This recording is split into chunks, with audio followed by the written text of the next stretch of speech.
Hello students, this is your next chapter, materials, metal and non-metals. So यहाँ पर जो materials होते हैं जो हमें हमारे आसपास मिलते हैं, हमने प्रीवियस चैप्टर्स में भी पढ़ा था. सो ये मटेरियल्स जो होते हैं दो टाइप के होते हैं. कौन कौन से? Metals and non metals.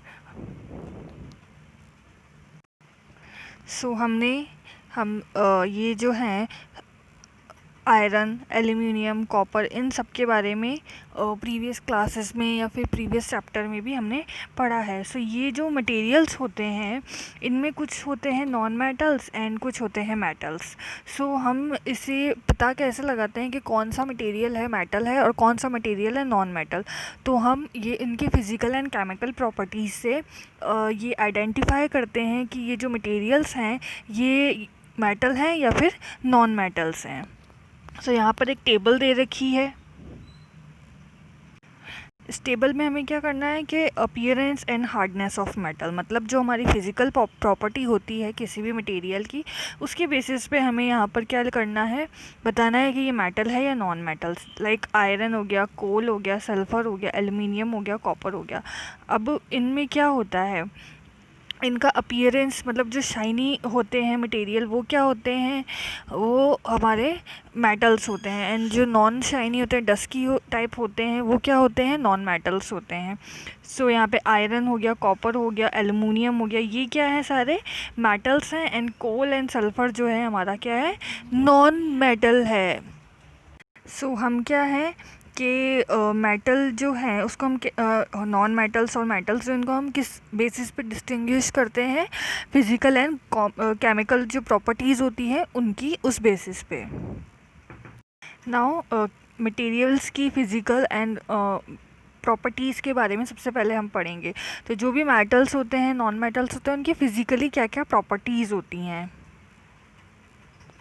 So physical property के अंदर क्या होता है कि किसी भी मेटल का अगर उसका शेप चेंज हो रहा है तो वो क्या है, उसकी किसी भी मटेरियल का शेप चेंज होता है तो उसकी क्या होती है, ये फिज़िकल प्रॉपर्टी होती है कि वो अपना शेप चेंज कर रहा है. तो वो क्या कहलाएगा, मेटल कहलाएगा. यानी कोई भी मटेरियल जिसका शेप चेंज हो सकता है वो क्या कहलाता है, मेटल कहलाता है. ठीक है. लाइक आपने ब्लैक स्मिथ को देखा है, अगर वो आयरन की पीस को बीट करता है तो उससे क्या होता है कि वो जो आयरन का पीस है उसका शेप चेंज हो जाता है. यही उसकी क्या है, फिज़िकल प्रॉपर्टी होती है मेटल्स की. नाउ हमें एक एक्टिविटी दे रखी है. एक्टिविटी के अंदर क्या है यहाँ पर कि हमने क्या करा, एक तो स्मॉल आयरन की कील ले ली, मतलब आयरन नेल ले ली, कील ले ली, एक कोल का पीस ले लिया है यहाँ पर, एक पीस हमने एल्युमिनियम वायर का ले लिया है और एक पेंसिल लेड जो होती है हमने वो ले ली है. अब इसमें क्या करा गया है इस एक्टिविटी के अंदर कि उसको हैमर करा गया है, मतलब उसको हिट किया गया है हैमर की हेल्प से. यहाँ पे आप देख सकते हैं ये हैमर है, इसको हिट कर रहे हैं हम. क्या है, जो भी है, ये जितनी भी चार चीज़ें हमने ली हैं इन सभी को हमें हिट करना है. तो हमें यहाँ पर ऑब्जर्वेशन में यहाँ पे ये ऑब्ज़र्व करना है कि मेलिएबिलिटी क्या होती है कि अगर हम किसी भी चीज़ को, किसी भी मेटल को हिट करते हैं तो वो क्या एक पतली शीट के अंदर कन्वर्ट हो जाता है, पतली शीट बन जाती है. तो उसकी मेलिएबिलिटी कहलाती है मटेरियल्स की ये. तो कहीं इसमें हमने क्या क्या लिया था, ये चार चीज़ें हमने ली थी. ठीक है. सो यहाँ पर हमने ये चार चीज़ें ली थी, लेकिन इनको क्या है, अगर हम हैमर की हेल्प से उसे हिट करेंगे तो आयरन की नेल जो होती है वो भी अपना शेप चेंज कर लेगी, लेकिन कोल के पीस, मतलब जो कोयला होता है उसके पीस क्या होंगे, ब्रेक हो जाएंगे, छोटे छोटे पीसेस में कन्वर्ट हो जाएंगे. तो ये मेलिएबल नहीं होते हैं. ठीक है. तो ये क्या है, नॉन मेटल है. ठीक है. एल्युमिनियम वायर है, वो भी फ्लैट हो जाएगा, तो ये क्या हो जाएगा, मेटल है. पेंसिल लेड, जो हम पेंसिल लिखते हैं उसमें आगे जो ग्रेफाइट की जो लेड होती है वो क्या होती है, वो भी ब्रेक हो जाएगी छोटे छोटे पीसेस में. तो ये भी क्या है, एक नॉन मेटल है और इसकी भी मेलिएबिलिटी नहीं होती है. ठीक है. So you saw that the shape of iron nail and the aluminium wire change on beating. If they were beaten harder, these could be changed into sheets. You might be familiar with silver foil use for decorating sweets.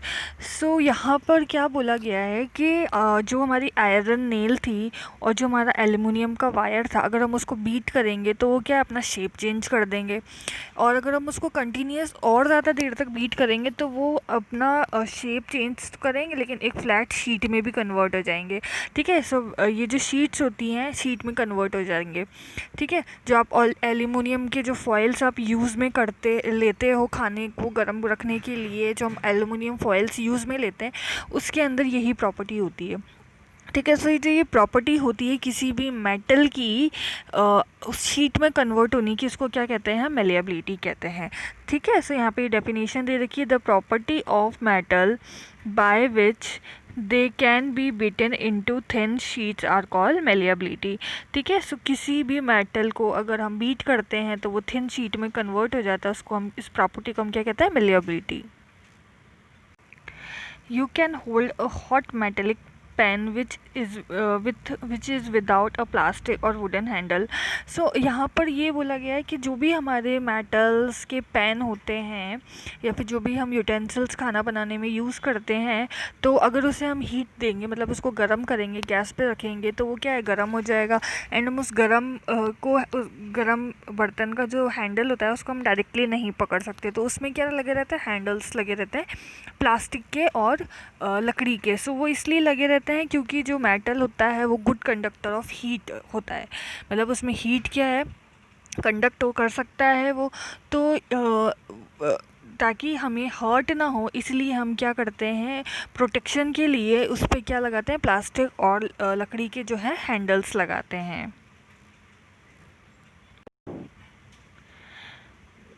सो जो metal हैं वो good conductor of heat होते हैं। अब यहाँ पे एक activity दे रखी है, इस एक्टिविटी में क्या दे रखा है, सबसे पहले कि एक इलेक्ट्रिक सर्किट दे रखा है। ठीक है, सो इस इलेक्ट्रिक सर्किट के अंदर क्या करा हमने, यहाँ पे एक सेल ले लिया, यहाँ पे एक छोटा सा बल्ब ले लिया और एक यहाँ पे ये नेल ले ली, कील ले ली। ठीक है, सो यहाँ पर हमने क्या करा, इन सभी को वायर्स की हेल्प से हमने क्या करा, ये वायर्स हैं यहाँ पर 3, इनकी हेल्प से हमने इसे क्या करा, तीनों को जॉइंट कर दिया। तो हम क्या देखेंगे कि यहाँ पर ये बल्ब क्या है, ग्लो करने लग जाएगा। तो ये जलता क्यों है, ये ग्लो क्यों कर रहा है, इस नेल की वजह से, क्योंकि यहाँ पर हमने क्या करा, इस नेल को लिया है, क्योंकि ये मेटल है और मेटल जो होते हैं वो कंडक्ट कर सकते हैं इलेक्ट्रिसिटी को। ठीक है, सो यहाँ पर ये हमने नेल ली, इट मीन्स यहाँ पर ये क्या है कि ये गुड कंडक्टर है, किसका, इलेक्ट्रिसिटी का। फिर हमने यहाँ पर क्या करा, इस कील की जगह हमने और भी चीज़ें यूज़ करके देखी और यहाँ पर हमने एक टेबल बनाई है। सो इस टेबल के अंदर हमने क्या क्या लिया, आयरन रॉड ले ली, सल्फ़र ले लिया, कोल पीस ले लिया, कॉपर वायर ले लिया, और फिर हमने सेम वो जो कील थी हमारी, नेल थी, उसकी जगह हमने ये सब चीज़ें यूज़ करी और देखा कि वो बल्ब ग्लो हो रहा है या नहीं हो रहा है। तो हम क्या देखेंगे कि हमारा जो आयरन रॉड हम यूज़ करेंगे, जो हमने नेल यूज़ करी थी, उससे क्या हो रहा था, बल्ब ग्लो हो रहा था, और कॉपर वायर से भी होगा। ठीक है, क्योंकि ये दोनों क्या है, मेटल है, तो इन दोनों से बल्ब ग्लो होगा। बाकी सल्फ़र और कोल पीस जो था उससे बल्ब ग्लो नहीं होगा। तो ये क्या होते हैं, ये पुअर कंडक्टर्स होते हैं, ये दो क्या होंगे, पुअर कंडक्टर्स होंगे। सो हमने 2 प्रॉपर्टी पढ़ ली अभी तक, एक तो मेलिएबिलिटी और जो मेटल्स होते हैं वो गुड कंडक्टर्स होते हैं। नाउ हमारी थर्ड प्रॉपर्टी है डक्टिलिटी, है ना। इसके अंदर क्या होता है, the property of metal by which we can be drawn into wires. ठीक है, it can be drawn into wires. ठीक है, सो जो भी मेटल्स हम यूज़ में लेते हैं, तो मेटल्स के अंदर क्या होता है, अगर हम उसको खींच कर वायर्स के अंदर कन्वर्ट कर सकते हैं, तो इस प्रॉपर्टी को हम क्या कहते हैं, डक्टिलिटी कहते हैं। इट मीन्स किसी भी मेटल को अगर हम खींचेंगे या फिर हम उसको कन्वर्ट कर सकते हैं वायर्स के अंदर, मतलब उसके छोटे छोटे पतले पतले से वायर्स बना सकते हैं, तो किसी भी मेटल की इस प्रॉपर्टी को हम क्या कहेंगे, डक्टिलिटी कहेंगे। ठीक है, सो हमारी 3 प्रॉपर्टी हो चुकी है। नाउ फोर्थ प्रॉपर्टी में क्या है, the thing made of metal produce a ringing sound when struck hard. तो यहाँ पर क्या है कि जो भी हमारे मेटल्स होते हैं, अगर हम उसको बीट करेंगे या हिट करेंगे तो उनमें से क्या होता है कि आवाज़ आती है, ठीक है, कोई भी साउंड उसमें से आएगा, तो वो मेटल्स के अंदर ही होता है ऐसा। अगर हम किसी भी नॉन मेटल के साथ ये करते हैं तो उनमें ये चीज़ नहीं आती है, आवाज़ नहीं होती है, ठीक है। सो यहाँ पर देखते हैं कि since metal produce ringing sound they are said to be sonorous. The material other than metals are not sonorous, ठीक है। सो यहाँ पर यही चीज़ बताई गई है कि जो भी मेटल्स रिंगिंग साउंड देते हैं या कोई भी साउंड प्रोड्यूस करते हैं जब हम उसे हिट करते हैं, तो इस प्रॉपर्टी को क्या कहते हैं, सोनोरस कहते हैं किसी भी मेटल की। तो यहाँ पर जो मेटल्स, जो मटेरियल्स होते हैं जो ये साउंड प्रोड्यूस करते हैं, तो उनको तो हम क्या कहेंगे, मेटल्स कहेंगे, और जो मेटल्स नहीं होते हैं वो ये सोनोरस साउंड प्रोड्यूस नहीं करते हैं। लाइक जो नॉन मेटल्स होते हैं वो ये साउंड प्रोड्यूस नहीं करेंगे।